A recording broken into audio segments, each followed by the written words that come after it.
আর আমাদের দেশের প্রধানমন্ত্রীরা 40 সাল পর্যন্ত গ্যারান্টি দেয়, ঠিক কিনা?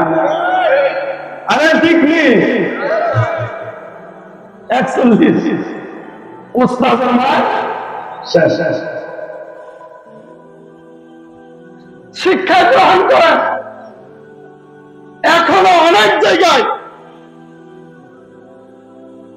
এক জালেম বিদায় হয়েছে, আরো কিছু জালেম রয়েছে,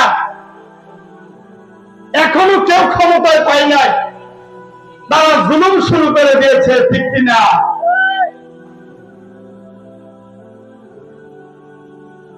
আমাদের এক জায়গায়, আমাদের এলাকায় কোনোদিন দেখি না এক জায়গায় পুরুষ করতো, তারা ছোট আকারে করতো, যেমন টাকা পয়সা নাই। এই বছর শুনলাম আমাদের যে ভাইয়েরা স্বপ্ন দেখতেছে ক্ষমতায় এসে গেছেন, তারা নাকি ওই পুরুষের জন্য 1 লক্ষ টাকা দিচ্ছেন, আগামীকালকে থেকে শুরু 2 দিন পুরুষ। নাউযুবিল্লাহ। শিক্ষা গ্রহণ করো, শিক্ষা গ্রহণ করো। অতীতে যারা আমাদেরকে ইসলামের বিরোধিতা করে দুপুর বেলার খাবার পর্যন্ত পাইতে পারে না, তার গণভবনে রান্না করে খাবার হয়ে গেছে, তারা করতে হয়েছে, তোমাদের এমনই পরিণত হবে, ঠিক কিনা? এজন্য আমার ভাইজানেরা, আমাদের জীবনটা চালাইতে হবে উলামায়ে কেরামের তত্ত্বাবধানে, ঠিক কি ঠিক না? আমাদের তাবলীগ উলামাদের সাথে করতে হবে, আমরা মুরিদ উলামাদের কাছে হইতে হবে, আমাদের বিভিন্ন অনুষ্ঠান উলামাদের পরামর্শে চালাইতে হবে, ঠিক কিনা? এজন্য মুসলমান ভাইরা আমার, আমাদের খলিফাগুলো কেমন হওয়ার দরকার চিন্তা করে দেখো। আমাদের খলিফাগুলো কেমন হওয়ার দরকার, একটা বার ভোট দেওয়ার সময় চিন্তা করবা, যে মানুষটাকে ক্ষমতা আনার ফিকির করতেছো, তার মধ্যে হযরত উমর রাদিয়াল্লাহু তাআলা আনহুর আদর্শ আছে কিনা? হযরত উমর রাদিয়াল্লাহু তাআলা আনহু মাথাটা নিচের দিকে দিয়ে চোখের পানি ছাড়তেছেন। আবার 2 নাম্বার প্রশ্ন করলেন। দ্বিতীয় নম্বরের প্রশ্ন হলো, এই রাষ্ট্রের জনগণ আগামীকালকে আপনাকে ক্ষমতায় রাখতেও পারে, নাও রাখতে পারে, ঠিক কিনা? এই রাষ্ট্রের জনগণ আপনাকে আগামী দিনে ক্ষমতায় চান কিনা এটা নিশ্চয় পাবে। হযরত ওমর রাদিয়াল্লাহু তাআলা আনহু চোখের পানি ছাড়েন আর বলেন, ভাই আমার এই প্রশ্নের কোনো জবাব নাই, আমি বাঁচবো এই নিশ্চয়তা দিতে পারবো না। রাষ্ট্রের জনগণ আমাকে ক্ষমতায় রাখবেন এটা আমি নিশ্চয়তা দিতে পারবো না। একজন খলিফাতুল মুসলিমিন তার চোখে চোখে চোখ রেখে অর্থমন্ত্রী এই কথা বললেন। আর আমাদের সমাজের একজন মেম্বারের সামনে নিদারায় কথা বলা যায়, মাতার না কেন বলা যায়নি?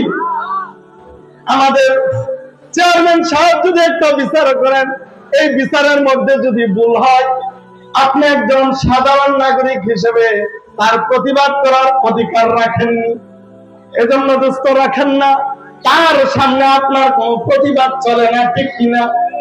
এজন্য আমার ভাইজান, মুমিন সর্ব জায়গায় মুমিন আসতে হবে। মুমিন কদ আফলাহাল মুমিনুন, মুমিন সফল কাম, দুনিয়াতেও সফল, আখিরাতেও সফল।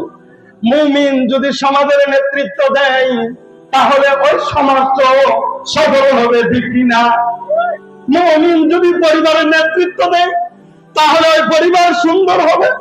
মুমিন যদি রাষ্ট্রের পরিচালনা করে, তাহলে রাষ্ট্র সুন্দর হবে। কদ আফলাহাল মুমিনুন, মুমিন সফল কাম। এজন্য আমার ভাইজানেরা, মুমিন সম্পদ হারাম তরিকায় জড়া করতে জানে না, ঠিক কিনা? মুমিন সম্পদ কেবল নিজের কাছে রাখতে জানে না, সম্পদের মধ্যে যার যে হক আছে, এই হক মুমিন যথাযথভাবে আদায় করার জন্য প্রস্তুত। আমার সম্পদের মধ্যে বাবা মারা গেলে বোনের হক থাকে, ঠিক কিনা? মুমিন বোনের হক কুক্ষিগত করে রাখে না, বোনকে দিয়ে দেয়। আমার সম্পদের মধ্যে বছরান্তে যাকাতের হক থাকে।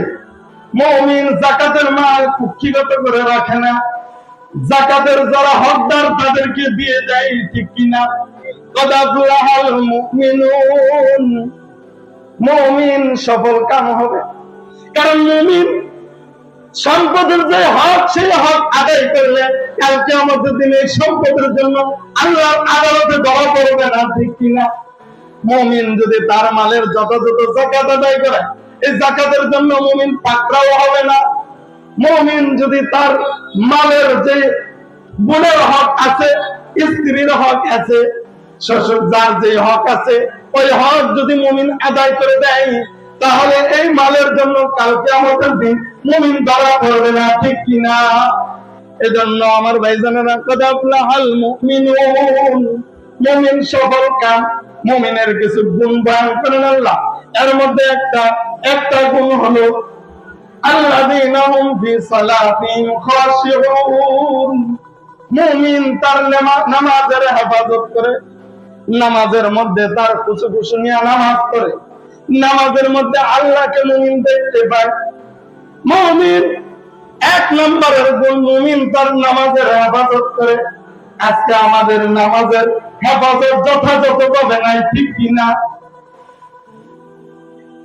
মুমিন যথা সময়ে তার নামাজ আদায় করবে। আমরা সবাই মুমিন তো ইনশাআল্লাহ। হ্যাঁ, নামাজ পড়া কি ফরজ, নামাজের মধ্যে কোরআন তেলাওয়াত করা ফরজ। তাহলে এই কোরআন শরীফ শিক্ষা করা ফরজ। তাহলে এই কোরআন শরীফ শিক্ষা করা জায়গা বানানো ফরজ।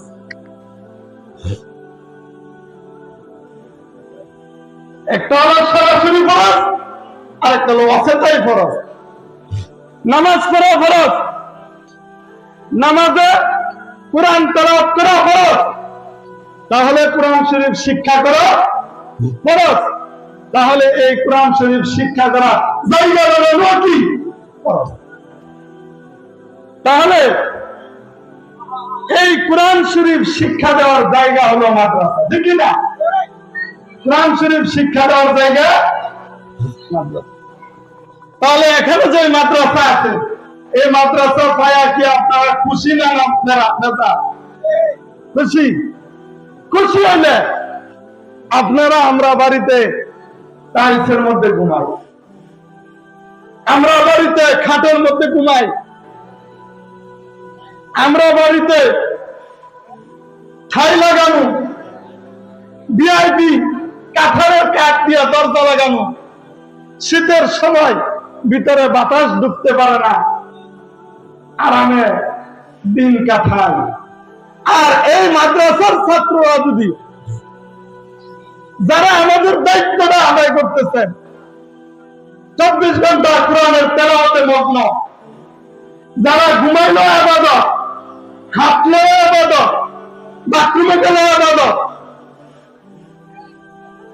তাহলে এদের সেবা করা আমাদের দায়িত্ব কিনা? আরে বলেন না, আমাদের দায়িত্ব কিনা?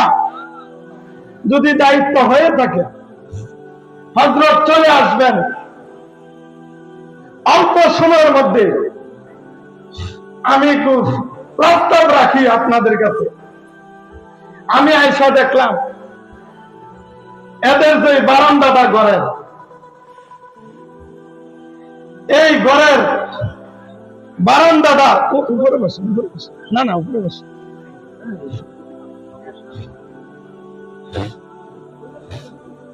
এই যে এদের বারান্দাটা, মাদ্রাসাগুলো আমাদের এমন, এইগুলোর জরুরতের কোনো শেষ নাই, ঠিক কিনা ভাই? এই যে বারান্দাটা দেখলাম, তাদের নিচের যে ফ্লোর, এটা পাকা নাই, আবার গর্ত, বারান্দাটা বাহির দিয়ে আস্তরও নাই, বাথরুমেরও সমস্যা। এখন আপনাদের কাছে হযরত আসার আগে কেউ উঠবেন না। অল্প সময়ের মধ্যে বলতেছি, আমাদের এই বারান্দাটা পাকা হোক। কারা কারা তারিখটা হাত উঠায় দেখান তো। বাকিরা চাই না? না, আল্লাহ সবাই চায়, একটু উঠাই না হাত, আল্লাহ যদি কবুল করে অসুবিধা কি? মাশাআল্লাহ, নামায় না।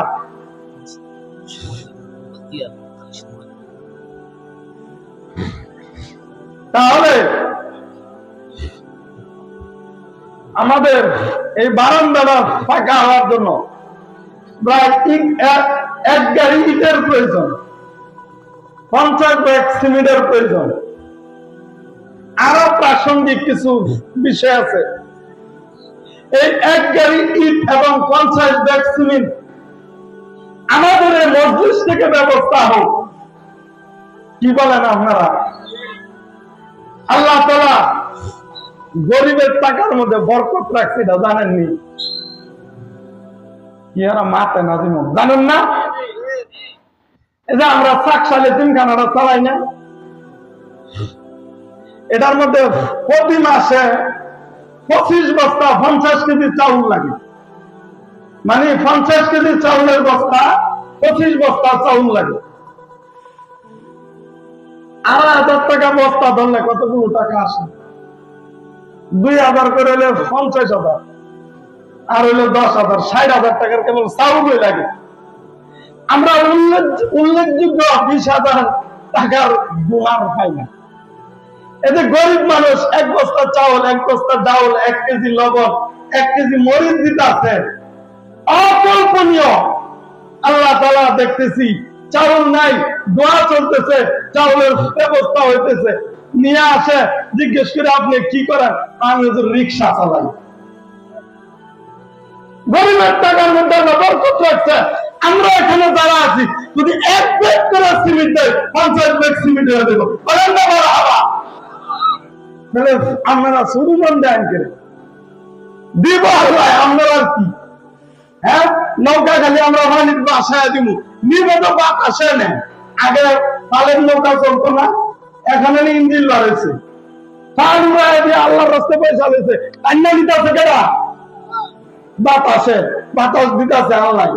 আমরা 1 বছর 10 বছর 10 বছর লেখা বসে থাকি না, আল্লাহ তৌফিক দিয়ে দিব, অসুবিধা কি? আল্লাহ দিব, আমরা দিব, অসুবিধা নাকি?